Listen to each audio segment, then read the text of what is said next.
Hello, everybody. So it's Emma from Healing Space by Park.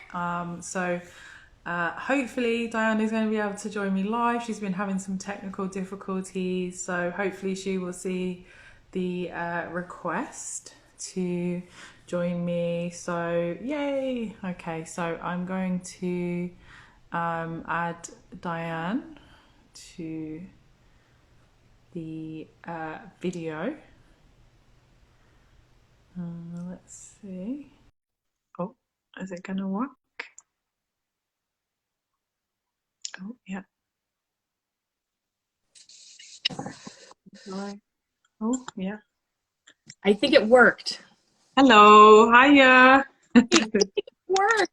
I'm going to share Yeah. it on my page too. So I just was on my page telling everybody to come over here that we were going to have a really good conversation. Thank you for your Mm, mm. patience. It's been one of those days Oh, today where the internet is not interested in engaging me today. And maybe it's sometimes it's like that, isn't it? So yeah, yeah, I was just sitting down to watch an episode of Catfish. So that. I've Is it good? heard of it. No. Oh, okay. So it's where people on the internet pretend to be somebody else, and people fall in love with Oh, complete strangers. So only to yeah, find they say they it's are. It would it's be quite horrible, yeah. huh? Yeah, it happens a lot. It really does. So I was just settling down to watch some sort of love triangle mystery situation. Yeah, I think that's part of healing is tapping out of your own reality for a while, right? Like a little bit of yeah, escapism.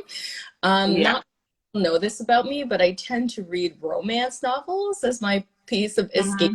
Hmm. And something that I just recently found out, and I haven't bought any of the books yet, but I will. Stacey Abrams writes romance novels under another pen name, so I'm going to figure Hmm. up her books as well.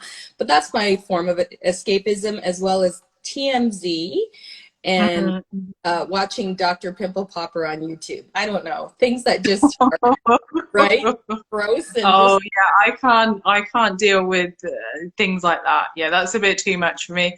Although I do like watching end of the world programs and films where the world is ending. So Armageddon, yeah, right? Yeah, yeah, yeah. basically. So I'm not sure what it says about our minds, the things that we like to, relax and Yeah, enjoy. Yeah, it's the end of the world, but well, you know what? It's actually educational. So it's giving you some tips for when that actually happens, yeah, yeah, right? that's Yeah. true. You So, never know. right, I'm watching zombie movies too because I need to know what's required to, Yeah. ready for the Hmm. apocalypse. I told my husband our house has way too many windows that we're not going to survive it. Yeah. Yeah, I do think about like what's the strategy if a zombie attack, like how would we survive? We don't know how to grow our own food. We don't know how to, we haven't got any cash. So I was like, maybe we need to have cash in it just in Yes. case. Like you Hey, do start to think about what would we really do if things completely changed very quickly. We yeah, probably wouldn't survive, in all fairness. We're not very practical people, really. we are. We've given away, like I always say, I've outsourced my memory to my phone. And if it doesn't Mm. constantly remind me that Yeah, something's coming up, I will not remember on my own. yeah, And I yeah. don't know part of just getting older or just having the convenience of having a computer in your pocket. But yeah, I'm hoping in those situations that our base instinct or lizard brain will kick in or survival brain will kick in and we'll figure it out. But I don't really have a lot of confidence that we're not just all going to, what? What do we do? The What are we shops have gonna no do? food. Like, what do we do? The shop is like down the road, and Right? Exactly. yeah, Safe to drink. Can I eat this? Oh, this is poison oak. I've never seen poison oak. yeah, It went yeah. to wild. So how have you been then? Because the last time I saw you I was trying to remember, it must have been, is it maybe 5 years ago in London? Yes, Four when or I 5 years? do. What was the name of the studio? It's on the tip So of. was it Try Yoga? Was it try yoga? Did you come to try, or did you come to, is it Adabu? Ah, yes, yes. And So Indaba, I think I Indaba, come for the weekend, and then yeah, I think I just came for for one, one session. yeah, Maybe try yoga, I think. yeah. Mm. Right. That's where I first met you, and then I came back like a year later to try yoga. Um, Mm-hmm, mm-hmm. I'm coming back actually to try yoga in Mm. November. So I love London. Yeah. I was confused about London. Whenever I think of Europe as hyper white, right? Because this is all I Right.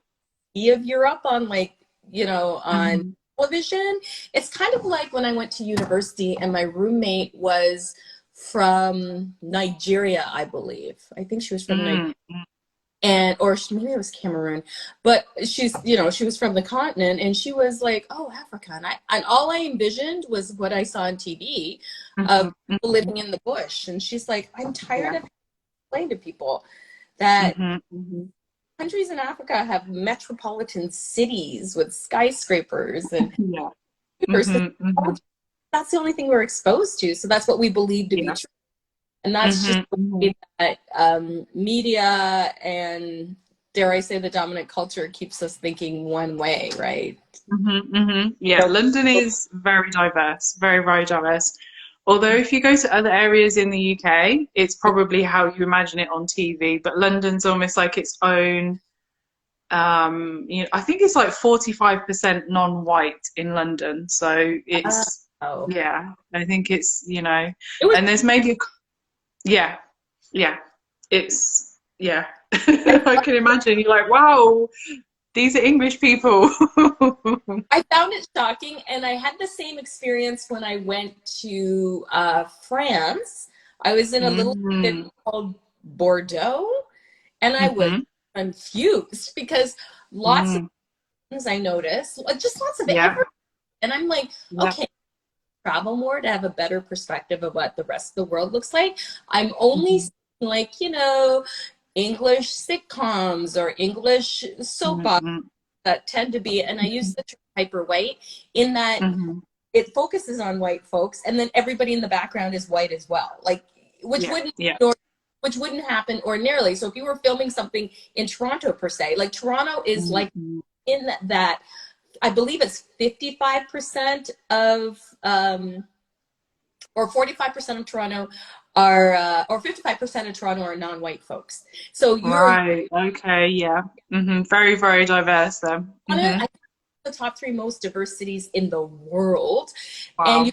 stand on a corner and hear every language and have every Mm-hmm. every kind of experience. And so I'm always, I don't know why I'm so shocked when I go to other big cities and it's similar. Of course, when you get Mm-hmm. to suburbs, it changes altogether. But Yeah. yeah, but I was Mm-hmm. like Mm-hmm. walking around London feeling really comfortable. Like sometimes you That's go nice. and you feel like, I don't think I should be here, or there are places in the south. Mm-hmm. Um, Mm-hmm. Mm-hmm.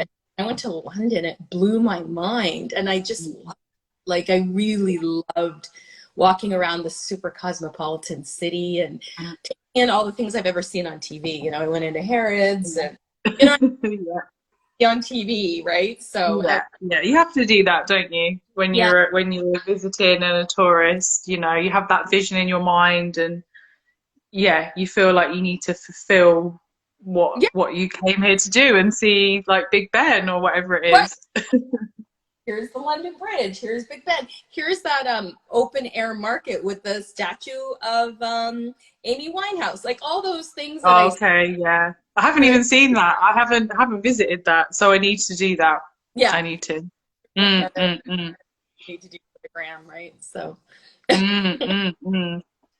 So maybe if we just do an introduction actually of ourselves, because we've gone into chatting, but maybe some people are maybe a bit new to your work. So if you wanted to just do a quick intro, and then I can introduce myself as well. sounds good. My name is Dianne Bondy. My pronouns are she, her. I come to you from the Anishinaabe territories here, formerly Anishinaabe territories, now known as Tecumseh, Ontario, here in Canada. I am an anti-racism educator, yoga teacher, movement coach, and specialist. I've written a couple of books. I have my Mm. phone precariously wedged behind me. I don't know if you can see this. My book, Yoga Where You Yes. Are, and Yoga for Everyone. I have been a yoga Amazing. teacher for just over 30 years, a movement teacher for just over 35 years. I've been at my first movement class when I was 17 years old. I did my first yoga practice when I was 3. My mother taught me yoga as a 3-year-old in 1973, and I got hooked, and I've been practicing ever since. It's the only thing that I've never fallen out of love with is the philosophy, and I consider that yoga with a capital Y, which is the philosophy and the things we learn from yoga. The lowercase y, I consider that the asana portion, the stuff that you do at the gym or you see on the interwebs, people doing their physical practice, which is often what yoga gets distilled down to in Western culture, is the yoga physical practice as, you know, a modality to become like body beautiful by whatever beauty standards are, but it's not that. It is a ancient practice that was founded in India and has its roots also in other places, a very similar spiritual practice that is about connecting the mind, body, and spirit and connecting to each other.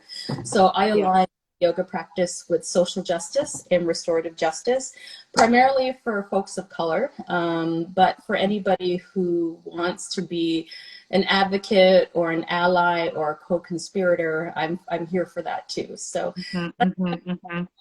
I've been moving more towards well-being lately because the world is a huge dumpster fire, and I think we need to be able to take care of ourselves in order to have enough energy and enough, I think, connectedness to the world to want to show up and be an advocate and want to show up and be, you know, activists. You have to take care of yourself first because it's draining. It really is. Yeah, it's a lot. Yeah, so important. So important to mention that because, yeah, I think a lot of people get burnt out, don't they, with activism. It's easy to do And too many yeah, things. it's not sustainable to give all your energy to the cause at this time. You know, maybe different parts in history, people did give their bodies, their mind, their soul to the cause, but luckily, you know, we are not quite at that stage at the minute. So, yeah, you have to take care of yourself, definitely. And also, you were one of the first yoga teachers to talk about body positivity. We might come back to that because it's kind of been co-opted and It has changed. 100%. But It means, back then, you were probably one of the only people to actually talk about that in yoga, in all fairness. yeah, I started talking about that in, I believe, from the beginning of my practice, but I wrote an article in 2011 where I just was with what I was seeing, and nobody was talking about it at that time, like literally nobody. No, nobody And was. yeah, yes, comedic. Yeah. So as Yeah. it's in on the continent as well in Kemetic yoga. For those of you who don't know where Kemet is, it's the closer to Egypt in that region, and absolutely, but that is in that part of the world. Yes, thank you. Yeah, thank you. So I'll just do a quick intro if anybody has joined from your side. So my name is Emma and my pronouns are she, her. And I'm African, Caribbean, Jamaican heritage and white British, living in the heart of the empire, the colonial empire that is the UK. So I am a yoga teacher, but I'm actually not teaching at the moment. I am also a Afro spiritual researcher at the minute. That's something that I'm really into, looking at the practices of like Harriet Tubman, looking at Queen Nanny of the Maroons. So looking at the intersection between African spirituality, resistance, liberation, and warfare. So pretty intense. But yeah, so that's like my real passion at the minute. But you know, like looking at you know, healing in spaces, in communities that are for for us, where we feel like it's created for us and we're not on the outside and we're kind of just trying to fit into that kind of white dominated space. So I teach, I used to teach yoga nidra. I'm also a social media manager for a yoga organization. So I'm still in the yoga world because I'm posting about it all day and reading yoga. And, I know the world of yoga teaching is, it's actually a very challenging world, in all fairness. I don't think people realize until they get into it. Yeah. And I think the thing that brought me to body positivity and adaptability in yoga class was the amount of folks that I didn't see in yoga spaces, in conventional mainstream yoga spaces. I'm the only Black person in these yoga spaces, the only person in a larger body in these yoga spaces. And a lot of these classes were taught by what we would consider traditionally attractive folks, right? Tall, white, for the most part, and there wasn't a lot of room for diversity. And when I say diversity, which is code words for people of color, I mean diversity of bodies. People with abilities weren't welcome to these spaces, people with stiff bodies, people with older bodies, anything. It was very much this acrobatic, fast-paced exercise program with no connection other in India or Kemet, with no connection to anything spiritual, just distilled down to the physical practice of asana. And for me, that felt like just disingenuous. It just felt not cool.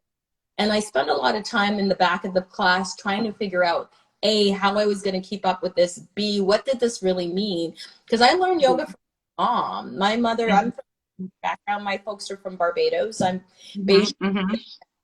I'm born and raised. You have Rihanna, so you're like the shining beacon of the islands. Because Rihanna's like, wow, she's just amazing.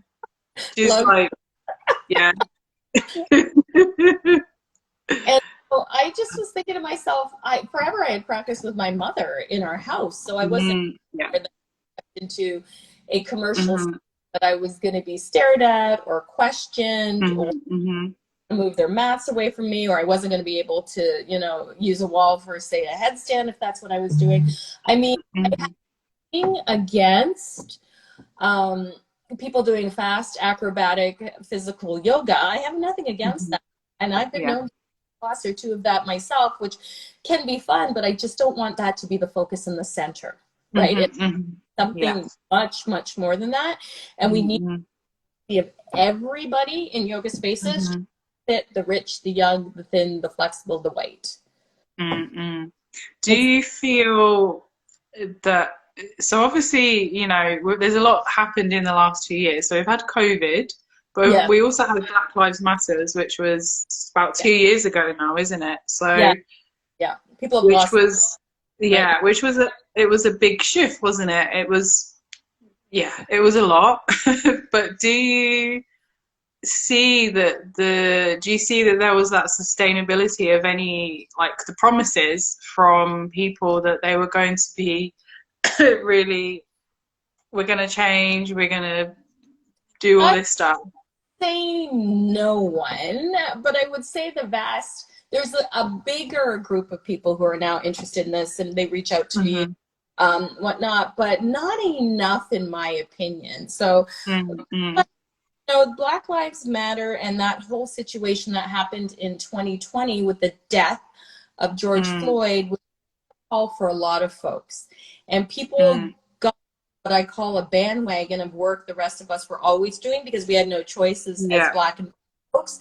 We have to show up and work, even though we are not the people who've created these spaces. We're still expected to show up and fix these spaces.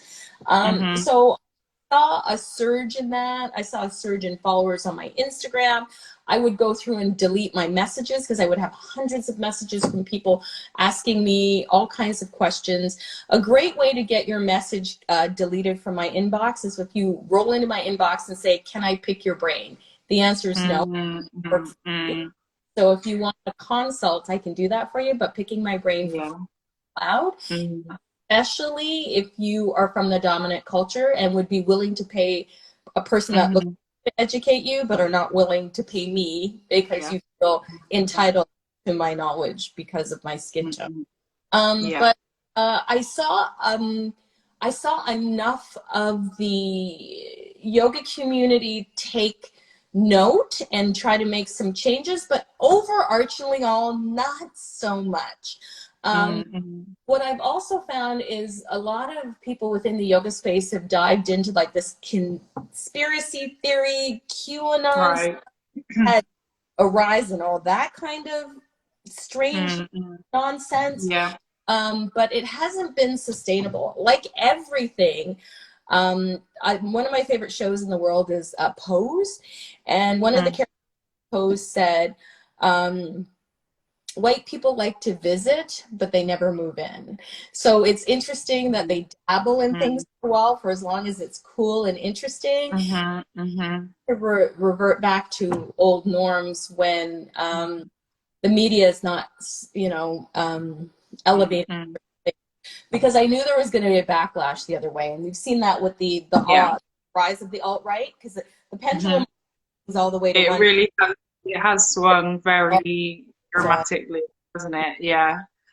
Yeah, I mean, I completely, yeah, I would probably say I agree. Although I haven't quite been in the yoga world as intensively as I was before that point. But yeah, there was, and I think also something that you said about like this thing about your labor is just free. And it's like, oh, now we're interested in being anti-racist. We're now gonna exploit you and expect you to do all this free labor. So actually they are enacting that harm yes, in a I'm being in a way that makes people them feel better.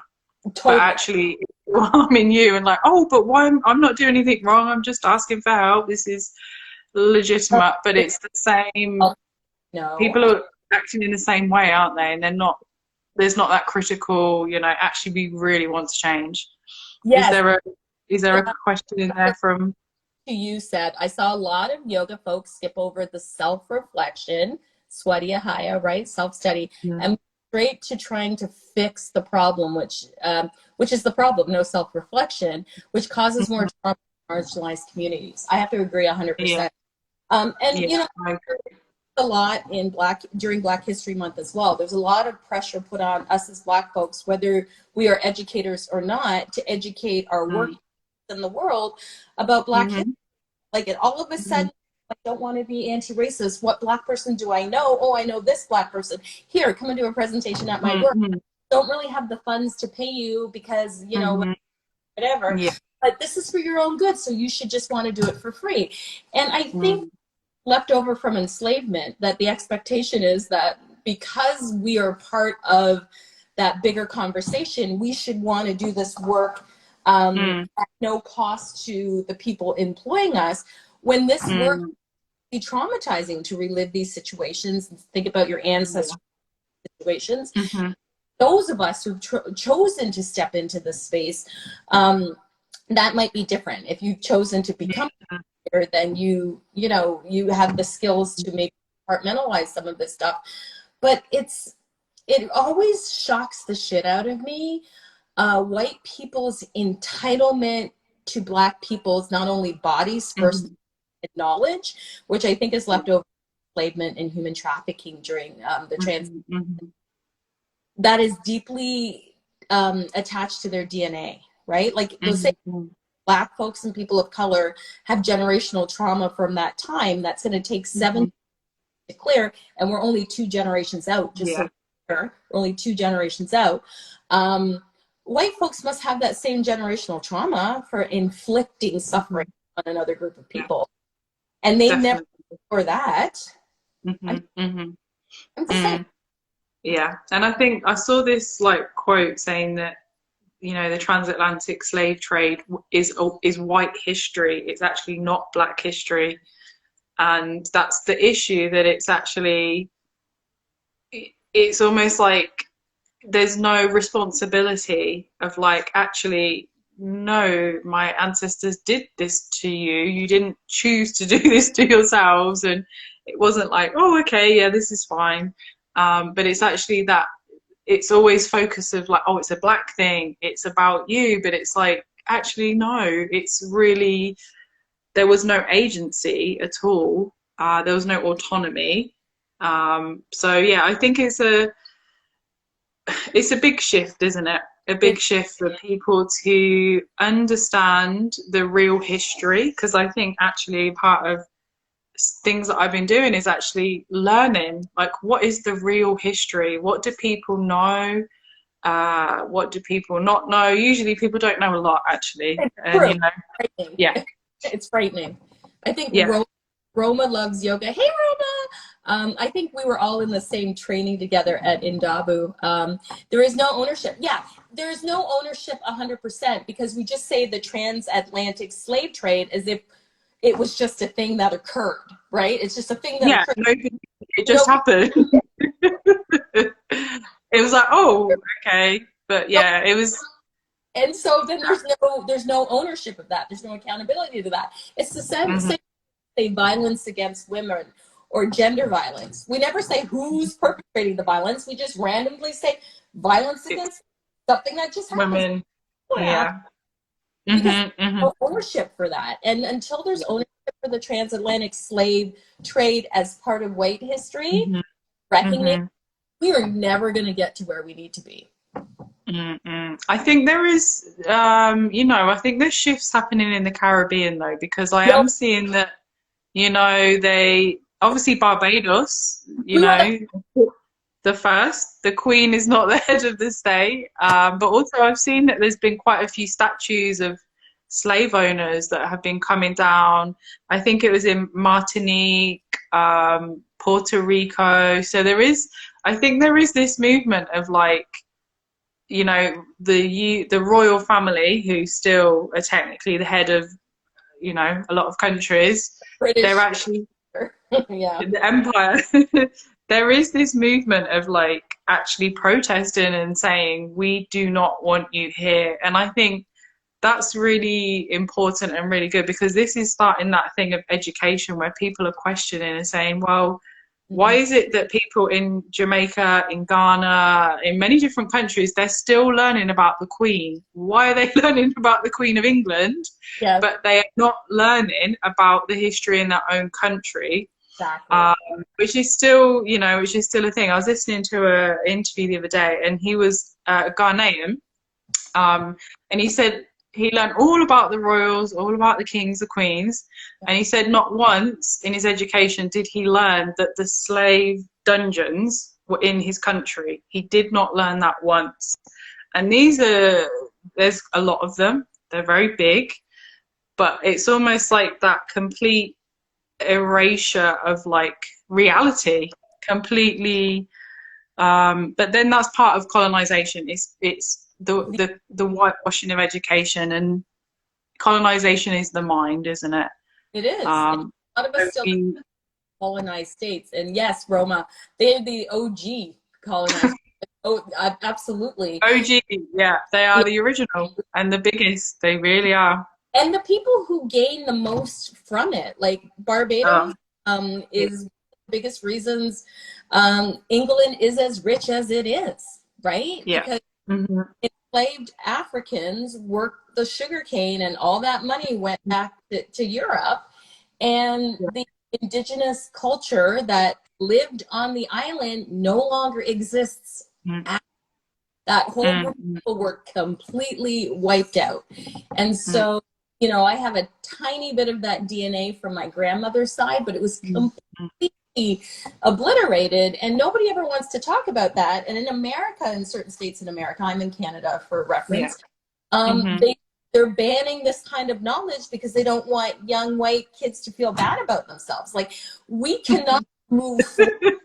That's so ridiculous, isn't it? Like, what? Right, They don't want to feel bad, but actually the what happened was much worse than some hurt feelings. Like, totally, but we where can is it? Like, the there's equity. no there's no comparison to, people's lives were lost. Culture And there destroyed. was, yeah, there was so much violence and harm, and we could go on and on about that, but that doesn't compare to just feeling a bit embarrassed or ashamed. Like, this is, it doesn't make sense. But I suppose it's that thing of like, you know, who is allowed to have feelings? Who's allowed to have empathy? And Right. actually, Black people, Indigenous people, empathy is not allowed, is it? And it's actually, we should just be strong, just take it, be quiet. But when it comes to dominant No. culture, Yeah, they they like have feelings. they like to do at every turn. Mm, mm, mm, mm. Yeah. Oh, yeah. And so Roma said the people in the UK are so unaware. Yes, I would agree that most people have no understanding of colonialism and the empire and who is still part of the empire right now, because there is no, the media doesn't really have any interest in any countries other than Europe and America, and that's kind of it, really. So yeah, we're definitely behind in the UK as well, and that kind of decolonizing learning. Any colonizer or any country that was founded by the colonizers isn't going to be interested in digging up that part of the past. They do a lot of this, let bygones be bygones. That happened so long ago. And if we look Yeah. at when slavery or enslavement ended in the United States, Mm-hmm. people think that was 400 years ago. No, it went on for 100 Yeah. or 160 years ago. Yeah. That's two people living and dying, Mm-hmm. 2 generations. So it's really Yeah. far as back as it was. And I found out, I learned this that here in North America, back in the as early as the 1950s, you could buy an indigenous child for $10. Mm-hmm. So in today's economy, that's $110 with no questions asked. You could buy somebody's child that was torn home and given to whoever wants it. That's 19. Okay, so my in-laws were born in the 30s. Other was born in the 40s. So it's still people who were around when this was happening. Yeah, yeah, definitely. It's really not that long ago. And coming back to Harriet Tubman as well, because I've been doing a lot of research about her. There's photos of her that are in color. So there is this illusion that if we see these photos that are black and white, it gives the illusion that it's like, oh, like this is the olden days. But it's like, no, they had like cameras and you could take proper photos of people who, they were born into enslavement. So yeah, there is a lot of, misinformation and deliberate misinformation, isn't it? It's not accidental or we didn't realize. This is, a whole system that has been, created in this way. So but yeah, so if you haven't, anybody has any comments or things that you want to, because we've just gone off into. I have the gift of the gab, much like you, Emma. Oh yeah, I will just go off into history and all sorts of, I will go everywhere. But yeah, thank you everybody for joining us live. We appreciate your time. I'm trying to. Oh, so Dianne, I see that you are you going to Iceland for a retreat? I am. So what I've learned about the pandemic is anything can happen at any time and limit my mobility in any moment. And there are places I want to see in my lifetime, right? Places that my ancestors would have probably loved to see. When my mother was a girl, she used to go to the library. There's a big library in Bridgetown in Barbados, and she used to sit on the windowsill and look at pictures of Canada and want to see some, not so much now that she's almost 80, but prior to that, she wanted to go all these places and never got to go, right? So I'm trying to make that happen. I'm going to see if I can bring, because I'm sure she would love to see that. But yeah, it's really, it's time to go traveling and see what the rest of the world looks like. Basement for the last 2 years. I saw that you go to Cuba as well a few weeks ago. That's somewhere I'd love to go. Really would love to experience the culture. it's a time capsule. It's like you've stepped back into a completely different world. The people are lovely. The beaches are Hmm. fantastic. And we had a long, cold winter, so it was important Mm. for us to like just get out. And I went with my sister, who I haven't, we haven't traveled together ever in our lifetime. So I thought Hmm. time to re-engage in relationships that I really want to cultivate. Hmm. Get the hell out of the snow, quite frankly. It snowed while I was Mm. on. But I wanted to talk about Roma's point that you find museums gross. Mm. For Yeah. the pandemic, I went to the National Museum of History in New York City. My son was doing a soccer tournament close by, and we just decided to go into New York City. And what I was pleasantly surprised about, because I do find museums gross because they do tell an alternate point of history, and history is always told by the victors and not the vanquished. But Mm-hmm. there were posters up of or photographs up that were interpreted one way when they were installed in the museum and have since Hmm. been interpreted another way. So there's a whole thing written on Mm. around how this picture is not factual. People who were from the culture vanquished got to revisit this photograph and tell us what was Mhm. really happening based on their own lived experience of their culture. So that made me excited that I think we're starting to see a revision of what's Mhm. happening, and hopefully not a Mhm. white version. Now, I was shocked as all hell to see that there was a Mhm. explanation of what we were actually looking at and why the photo itself was flawed, that this was not an accurate representation of history. So I would like to see museums go back and give back. England, I'm looking at Yeah, I was going to say England back has thousands and thousands of artifacts. artifacts from around the world. It's unbelievable how much they have, and a lot of it's not even shown. They have thousands just in the basement, and I don't They have no I intention of. don't know. They're holding on very tight. I think there's some like bronze Nigerian statues or something that are being recalled, but they want to loan them to Nigeria for a certain amount of time and then Whoa! get them back. Yeah. Yeah. You're now going to loan us. Nope. I think you need to give all that Mm. stuff back. These countries are more than capable of creating their Oh, own of course. Yeah. museum, represent their history, and to, quite frankly, Yeah. up a big sign to say this is the stuff that Britain stole and kept in a Yeah. base uncatalogued, and just tell the whole story. Let's just tell the Yeah. whole story.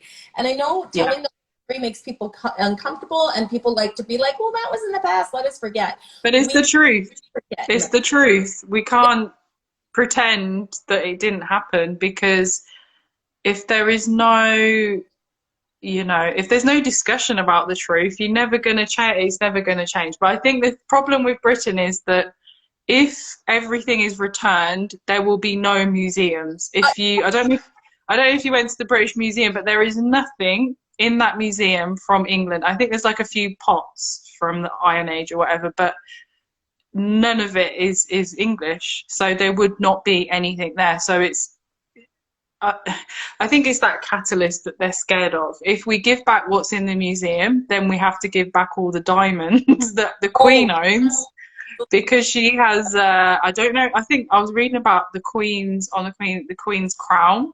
I yeah. don't know if it's a massive Indian or a Nigerian. It's worth like millions and millions of pounds. So all of her jewelry that people go and see and she wears and she has her all this elaborate stuff, all of it would have to be returned, and all of her wealth would have to be returned, all of the bank's wealth would have to be returned, the university. So I think it's that thing of like, if you open the gates and you give back one thing, there is an expectation that, oh shit, what we need to give everything back and we won't have much left once we return all of this stolen wealth.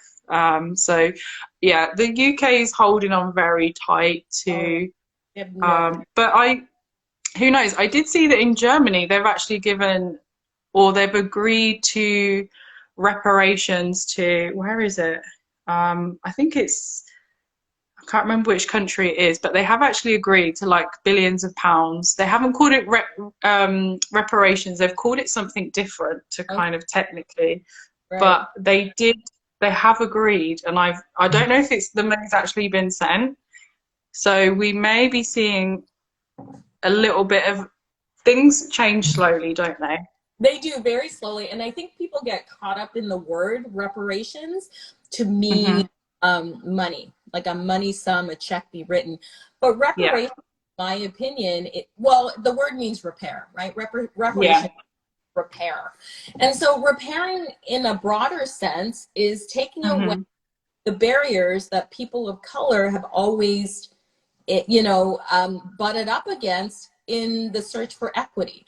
So reparations Hmm. means we name white supremacy and we actually work on breaking it down. That's a reparation, giving people equal Yeah. access to healthcare, to wealth, Hmm. owning mistakes. Those are all reparations. I mean, I'll take a check too, don't get me wrong. Yeah, But of course. That's part of it as well. The wealth has changed people's lives for the better, many who are still enjoying that comfort and wealth and ease, and people are still, people from the Caribbean, they had nothing. They literally left enslavement with zero, no land, no property, nothing. And they had to build from zero 150 years ago or whenever it was. So it's, a couple of generations, you it's not know, it's there not was enough. a big head start. Sorry, but the calm lifestyle, the gemstones in her crowns, etc., would have to be unethically sourced. They listen. We know, yes, we know. And ethically, probably stolen. So, That's a good way of saying yes, they're stolen. so we know that Britain colonized India forever, and all of that. But the crown jewels are from India. They need to go back. Mm-mm. Go Yeah. back. Like, I don't know how people can be surprised that countries, I know Belize, I know Jamaica, Barbados in Hmm. November, the Queen is their head. Like, all these countries are like, why are we celebrating you? Like, you Mm. are responsible for generations of suffering. For what? Yeah. Wealth. And then, Hmm. like, I'm so irritated because here in England, I think Prince Charles and his consort are coming to, coming for a visit. Gonzo. Why am I paying for him to come and look Mm. at, right? Like, I don't get it. I don't want him here. I don't want to fund Mm. here. I would rather that we use that money to better education, to give people better Hmm. health care, maybe fix some of the roads Hmm. out, give people a break on the incredible gas prices. I would do anything else with that money than give those to a paid vacation for what? They're the Yeah. richest in the world. Why do we have to fund their trips here? They Mm-hmm. do nothing to me. The royal family, I always referred to them as the Lucky Sperm Club. How do you get to be royal? I have always referred to them as that. When I was a kid, Yeah. what? Who decides your royalty? Can I decide I'm Mm. royalty? Or stealing Mm. people Mm. and Mm. limiting people's Yeah. access to things? Can I just do that? Like, honestly. Go for it. Just decide you're the Queen of Canada. Just say, see what happens. See if you'll get all the money. Park wherever I want, Yeah. make national holidays whenever I want. Like, I don't Yeah. at all that we actually call somebody your royal highness. Think about it. Mm. You call Mm. some tiny 96-year-old white woman your royal highness. She never worked a Mm. Mm. day. Let me be clear. Going to openings of galleries and cutting ribbons on stuff, I don't consider that actually work. Agreed. Agreed. Agreed. I think I think that kind of stuff. And then I think people in Mhm. Britain worried that if they got rid of the royal family, they would lose a lot of money in tourism dollars. I don't think so because people still go to. No, that's the only thing that people can actually say of their value. But I'm sure the net doesn't work out how much they've stolen compared to if like the people who come and take a photo of the royal palace or whatever. I don't think people would stop coming to Oh, England if so because these places would, you can still go and visit them. You know, I've It's been to many countries where you see the palace, but they're not there anymore. You still like to look at what they used to have. But yeah, that's the only argument that they can use, because I don't think there is any other arguments, in all fairness. Like, people, like, yeah, people go there to see, for them. Yeah, that's my whole. but they don't actually see them, do they? It's not like people come and meet the Queen and do like a face to face and you have tea with her. You literally look at her wealth and her home. You And get a photo, and then that's it, really, isn't it? it is like people still visit the Palace of Versailles in Yeah. Paris, and they haven't been for hundreds of years, right? Maybe not Yeah. hundreds, not a long time. Still Yeah. do that. Yeah, me free. Go get your selfie on. She comes out twice a day and takes pictures with folks. Like, seems like a whole lot of garbage to me. Like, I've never been Yeah. the whole thing. I knew from the beginning they weren't here for me. They were here for themselves. The bizarre case of the royal families and elitism, it is that it perpetuates inequality 100%. It creates a class system. Like, I don't again. We're poorer than the people we pay. It doesn't make any sense that we give money to people who are potentially got billions of pounds worth of assets. I think she owns the most land in the UK as well. So, you know, somebody on a minimum wage is genuinely supporting her lifestyle, and she has a very big family. It's not just the one it's all her cousins, the nieces, the nephews, all of them get paid to do nothing, and we actually give them money for literally just because, you know, that's the way it's always been. Oh,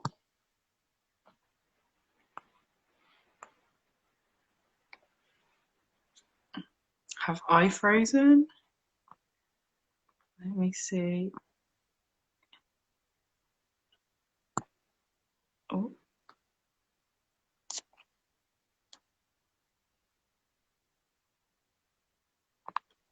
Let me know if you're. Oh, hello. So yeah, so the Queen, the royal family.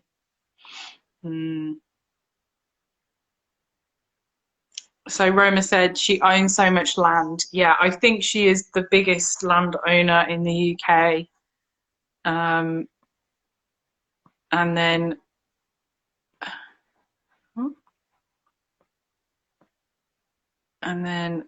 to be a royal.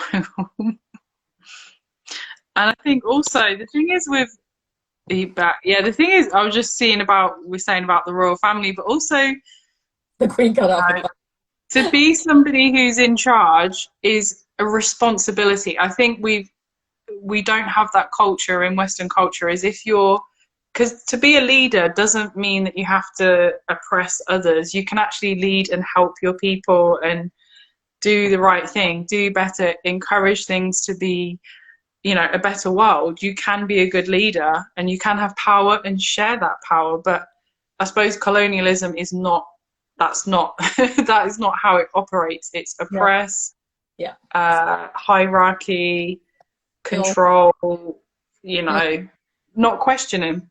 Yeah. Oh yeah. And so leadership is about discussion and like debate and learning and trying to progress together and all moving forwards. That's how I think of it, but sadly we don't. She doesn't have any actual power. She's a figurehead of white supremacy. 100%. That's her duty. 100%. That is her duty. That's quite, yeah. Well, she does have a lot of power because there is no law that can be passed without her stamp of approval. So she's the final law keeper in the UK and probably in the Commonwealth as well. So it has to go to the Houses of Parliament, the House of Lords, and only once the Queen has agreed a law will it be passed. So even though we don't realise that she has that power, I mean, technically she could say no to something, which I'm sure she might have her influence on certain policies and things that are going on. But yeah, she I suppose it's the idea of royalty, isn't it, that keeps her where she is. And hopefully one day people will say enough is enough. So she's Trump. Yeah. She's Trump, but she's slightly less vocal. Overt. Yeah. What's the word we're looking for? Yeah, Yeah. she's covert. Yeah, covert. Or is that the word we're looking for? Yeah. Yeah. Yeah. I'm always She's Trump. I'm always shocked at that. I'll never understand the British people's need to hang on to that. Well, not all, but some Yeah. to hang on to that. I just think it represents something that is is out of touch and long overdue. And I think it'll be interesting when she passes on. She can't be much longer on the throne, I would think. And her Yeah. 75-year-old son, or however old he is, decides to pick up the mantle and what that's going to look like. I mean, seriously, like, I don't understand it. I don't think it's necessary. I think it's something whose time has come and gone. And I'm hoping to continue to see other countries disengage from that whole thing. Mm-hmm. All it is the perpetuation of white supremacy.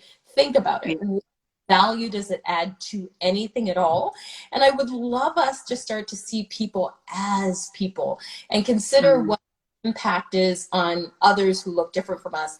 When I was in Cuba, the travel company that I was with had its system hacked, and so I got stuck in Cuba for a couple of extra days. And as much as that sounds wonderful and romantic, it isn't really, because I was out of money at that point because I was tipping every like $1.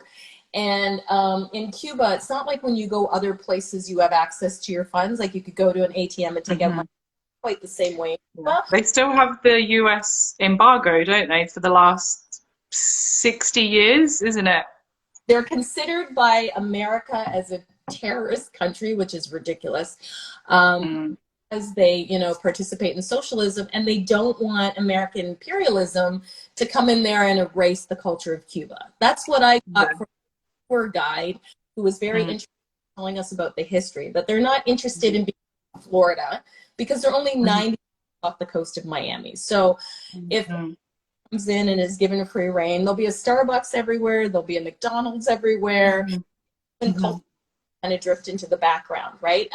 Barbados at preserving their own culture. There's no McDonald's in Barbados, there's no Burger King in Barbados. Like, people don't want it. They want to preserve it.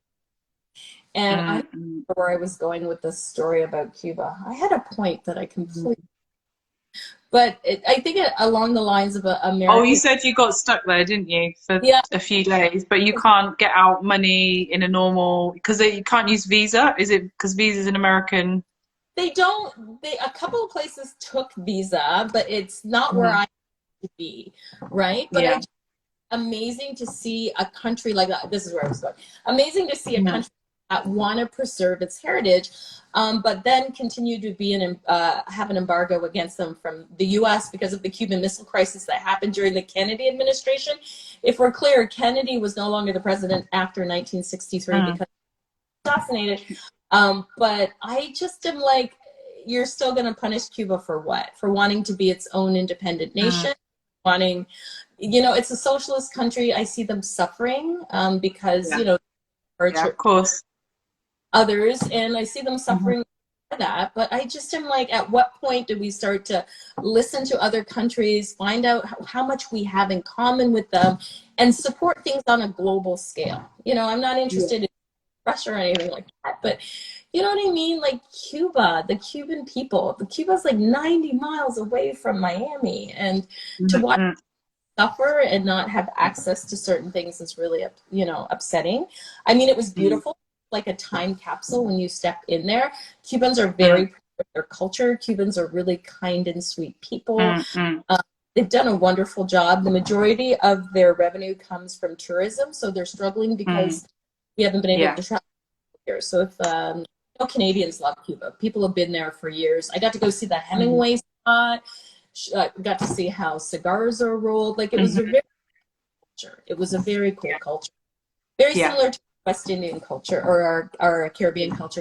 Cuba's part of the Caribbean. Yeah, somewhere that I would love to visit one day. But yeah, I suppose there is the like yes, they're preserving their culture and they're at a certain era, but actually they've been forced Yeah. to keep that time because they can't get new goods coming in. So it's the nostalgia, but it's actually there is the real harsh conditions of the people who I'm sure they would like more new stuff, but they cannot do that because of, you know, the anti-capitalist view, you know. So yeah, it's a bit of a, that's one of the things when you travel to other countries, you see, oh, you know, they're living in a more simple way, or we can kind of idealize they're living on the land and they have less, but they seem so happy. But actually, there's a, it's a hard life. It's a really, really hard life when your people are living on the edge and they don't have any extras.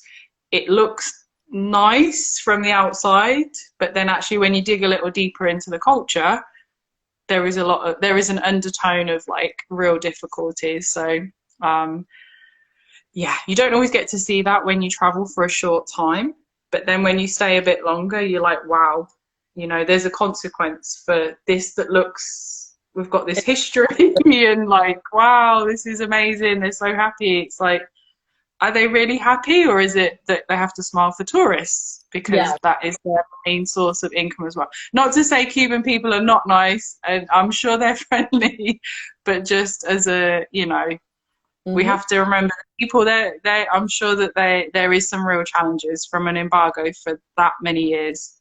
Every place I go, and that's a good point about Mexico. Every place that I go, like on a family vacation, and I, you know, go to these, people work a lot. They work a 6-day work week. They are really, you know, struggling and pushing, and it makes me rethink how I want to do vacations, because on the one side I go there and my tourist dollars are coming there and it's helping that economy. On the other side, I'm watching these people work for so hard, so little. And I'm tired of the dynamic of the world. I think it's time that we reestablish what's important. And absolutely, Ananya, I'm saying your name wrong. I'm sorry. They do work super hard. I watch people everywhere work super hard for so little. Definitely we have tourism when I visit abroad. And then when I went to Cuba and wanted to post with the AAA local, they asked me for US, I'm sorry, I lost that. It won't let me come down. They asked for US dollars, and that was fine by me. When I was in Cuba, they were asking for Canadian money and US money. They didn't want their local peso because it's so devalued.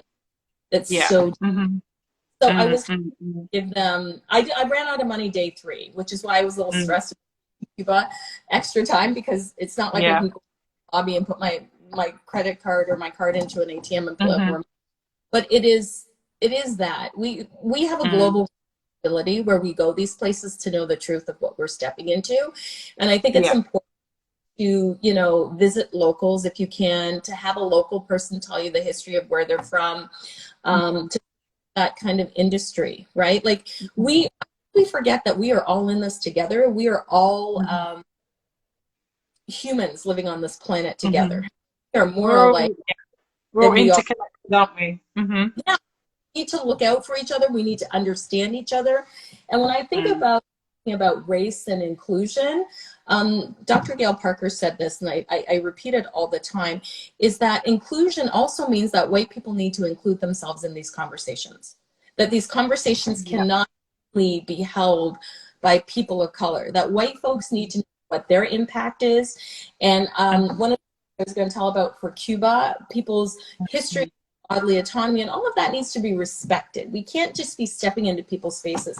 I was doing my yoga practice on the deck in Cuba, and this woman came up to me and said, "Oh, namaste, I love your practice," whatever. I'm like, thanks. And then her second question out of her mouth was, could she touch my hair? Like, how humanizing is that, is to be considered like somebody's pet, right? Can I come over, compliment you on your yoga practice, and then second word out of your mouth as a complete and total stranger who I've never seen before is, can I touch your hair? And I said, yeah, no, he touched my hair. And I said, as a white person, you need to get over this familiarity with brown folks and feeling that you can be in their space and be in their personal space and come up on their person. And it was great. I said, I'm grateful that you asked and you just didn't come up and touch, because people usually just come up and touch and don't ask. where does that sense of familiarity come from? There's some self-study for you. Why do you feel so entitled? Just Yeah, be it. and I think also that that thing about travel broadens the mind. It doesn't actually for certain people. They just have the same mindset of these people here as my servants, and they're here for my servitude, and that's it, you know. And sadly, you know, from traveling around different places, some people very much embrace the culture and they want to learn and they want to speak to people and they want to, you know, see what's going on. But then, yeah, there's people who travel and do a lot of harm, and they take a colonial mindset of these people are here for me, serve me food, serve me drink. I'm going to have a bit of a laugh with you, but I'm not actually on the same level as you. And I think that's what the thing is when it comes to tourism. There is that hierarchy again of like, you serve me, you know, Yeah. and it's actually, yeah, it's a very very big issue. And also in the Caribbean as well. The Caribbean relies so heavily on tourism, and it's, I hope they can move away from that and have autonomy where they don't have to be in servitude to white people, because it's obviously not the same as slavery, because we can never compare to them days, because that was horrendous. But it is this dynamic of who gets to enjoy, who gets to have empathy, who gets to relax, and who gets to keep working, no time off, just be quiet and do as you're told, you know. And it's the same, sadly, this a similar mentality with a new kind of spin of like, well, we're paying you now, so what's the issue? But yeah, it's because a lot of the Caribbean, a lot of the hotels property is not owned by Caribbean people. Right, exactly. Exactly. In Barbados, there was a hotel that wanted to make the beach private from Yeah, that's like a lot of places.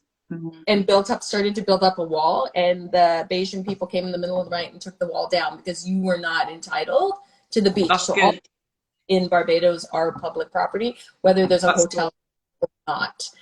It belongs to the people first, and that's very much a Barbados. I know that's not the same everywhere, but we can't go to other people's country and have some kind of ownership over their labor and their capital and their means of being alive. If we really want to practice this idea of connection and this idea of empathy, we have to look at our own actions, how we show up, how we enter people's spaces, what we feel entitled to, why we feel entitled to it. And this self-study is hard and fun, which is why nobody really do it, but it is necessary. You can never have healing and reconciliation without truth. Yeah, definitely. And we're all affected by it, whether we're black, white, Asian. We've all been brainwashed to have this internalized oppression and white supremacy and all the rest of it. So whoever you are, we've all been affected, and we all mess up, and we all probably do things and we think, oh, why did I do that? Or we look back and think that was not the right thing to do. But we learn, and we need to, you know, do better. And you know, and if we're other BIPOC people in community, it's figuring out how do we bring people with us who don't necessarily at a different stage. Obviously, if they're doing harm, that's a different thing. But there is that thing of we're learning, but some people don't have that access. And how do we figure out to have compassion that maybe they are not quite where they need to be in their open-mindedness or their internalized racism, but actually say, look, you know, we can try and bring you with us. Yeah. Difficult. It's very difficult when it's that harm from within your community and people have that mindset. It is, but we have to be open to learning and being uncomfortable, which is what Black folks, Indigenous folks, people of color have always had to endure. Yeah. Non-white always had to be uncomfortable in any and all situations, and we've been that for the majority of our lives. So you can be uncomfortable for a little bit. You can be uncomfortable this. Of course, you're going to step in it. Everybody does. Of course, you're going to language. Yeah. Everybody. And language is changing so rapidly. It's easy to Mm-hmm. say that was okay that we were saying like last month or last year, and now we're not using that language anymore. So it's going to take some time for everybody to catch up. And there's going to be a bit of an overcorrection while everybody's catching up, and we have to understand we can make a difference if we want to, and it's not going to be easy, and it's going to require us to stay the course. You cannot be social justice when it is popular, when there's a cause, when it suits your own narrative, when it becomes a personal improvement project for you. It might be those things. On your calendar. Yeah. Thanks. Stop, Alexa. My Alexa. Do you have a calendar meeting? Your calendar's like, stop talking. You need to move on. Oh, I love that. That's so cool, though. But yeah, it's so. Just seeing the comments, and people are saying, you know, we all need to do this together, definitely, and we need to support each other because it's hard. We need to say, look, it's a hard road, but together, this is where we can make the most improvements and move forwards, because we can't do it alone. That's a colonial mindset, that we do everything on our own. We don't ask for help. It's a weakness, but actually, you know, from studying African traditions, it's about community and strength. And actually, the people, like everybody was part of the struggle. The older people, the children, everybody says, actually, enough is enough, and we're all going to join, you know, and that's where you can actually beat the giants, you know, and it's not impossible, even though we feel like, oh, who's going to listen to me? I'm just one person. But we all keep speaking, and then things do change slowly. Yes, but they do. They do change. I'm tired of them happening slowly. I would like them to happen a little quicker. I'm in my 50s and I need things to move along. I know, definitely. But yeah, I'm sure you have somewhere you have to go now. If you've got a busy day today, are you teaching now? Are you going to? I have one more meeting, and then I have a class at 4. So yeah. My days are like that, one thing after the other, but I'm taking a office tomorrow, so I'm gonna go and play outside. Finally, the sun is shining. Finally, it stopped snowing here in Canada, and the grass is. So I'm gonna take that all in. Your trees are blooming, so the magnolias are blooming, and the grass is blooming, and the ornamental pear is blooming. So I can't wait to get outside and do some self-care for myself. So whenever I feel tired, stressed, angry at the world, I try to go out for a walk and burn off some of that. And walking is good for anger, actually. I agree. When I do that, when I'm really angry, I'm like, yeah, I need to go for a walk. Yeah. Go for a walk, then I have these conversations, and then finally they kind of just dissipate, and I start to see what's me. But I really think it's important, if you're going to do this work, whether it's historical, like you're doing that historical research and educating folks, whether you choose to be part of the restorative or social justice movement, you do have to take care of yourself, because it is relentless. It's one thing after the other, after the other, after the other. And I think it's designed that way to break you down, so that you will just sit down quiet and listen. Give up. And give up. And know that that's a play. That's a play in the book. So it's important that tap each other out, meaning the more of us doing this work, we can rest and let somebody else step in and take over. Tap each other out, because a friend of mine said that social justice work and self-care are on a continuum. The more care that you take of yourself and your rest, the more energy that you have to devote to the cause. And know that you can't devote to every single cause, but you can have alliances. But we need to be here to support each other if we're ever going to change anything, and we have to be not afraid of the truth, as bad as it might make. Yeah. Very true. That's the truth. It hurts, but it's important to heal, isn't it? Really, there's no healing without the truth. There isn't. So yeah. Thank you for having me on your channel and for this Thank you wonderful so conversation. much. Thank And you. when I appreciate it so much. And please just, let people know when you're in London and your retreat in Iceland and everything you're doing. I'll post it on in my stories or something so people can have a look at what's thank going on. I appreciate that. So you can all find me on DianneBondyYoga.com, or you can follow me on my page at Dianne Bondy Yoga Official. And you can come check me out, come to Iceland with me, do a little yoga, check out the culture, or come join me. I'll be in London, England at Try Yoga in November. I think it's up on their website Mhm. already. Check that out. But I'm looking forward to reconnecting with all my friends in London. I'll have to go out and have Yay. something fun. Why Oh, not? that's brilliant. Yeah, that'll be lovely. I'll definitely try and make it. And Oh, yeah, I'm sure other people will come along too because, your workshops are amazing and that community feel is so good. So Roma said, yay. You yeah. have one person who's like, yay, come in. But yeah, thank you so much, Dianne. Take care and have a lovely afternoon walking and taking care of yourself Thank you. You tomorrow. too. Take care, Bye. everyone. Bye. Bye.